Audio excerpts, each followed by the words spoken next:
Hi, and welcome back to the blog. The theme of Vegan Mainstream this month is critical thinking.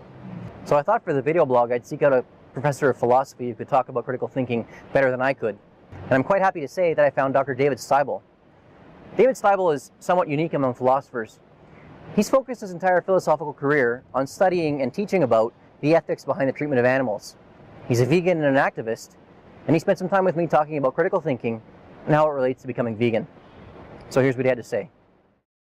I think that we assume the level of critical thinking by going just above our ordinary reflex actions of thought, because thoughts come to us right away, whether we want them or not.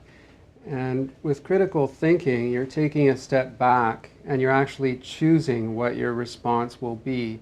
You see different angles of things, you see different possibilities, and you start to evaluate whether you think what could be said or what someone is actually saying, whether it's true or not, whether it is reasonable or not, and whether it's consistent with promoting things of worth, such as nonviolence.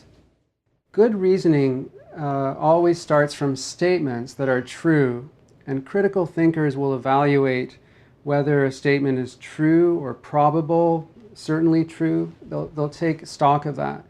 And the second component of good reasoning is that from these true statements, which are called premises, you infer conclusions that actually follow. So for example, you have the premise, cruelty is wrong. You have another premise, there's a practice that involves more cruelty than another practice, such as factory farming involving more cruelty than so-called Old MacDonald's farm. Therefore, the conclusion follows that there's more wrong with factory farming than Old MacDonald's farm because there's more cruelty involved. All of the statements are true, and furthermore, the conclusion follows. You can infer it or deduce it. It's logically entailed from the premises, the statements that you start with that are true. So that's the kind of argument that we're aiming for. So I think that the decision to go vegan for most people does involve some critical thinking. The suggestions are that animal products are associated with cruelty, so right away that's critical of sort of the ordinary diet, which assumes that everything's a-okay with animals. It's just part of life. It's the way things are done. Because some people are perfectionists, and that's one style of critical thinking, and some people are more realistic, that they expect certain kinds of imperfection to pop up. I think it'd be great if everyone turned vegan right now, but research shows that most people who become vegan go through a phase of vegetarianism before becoming vegan.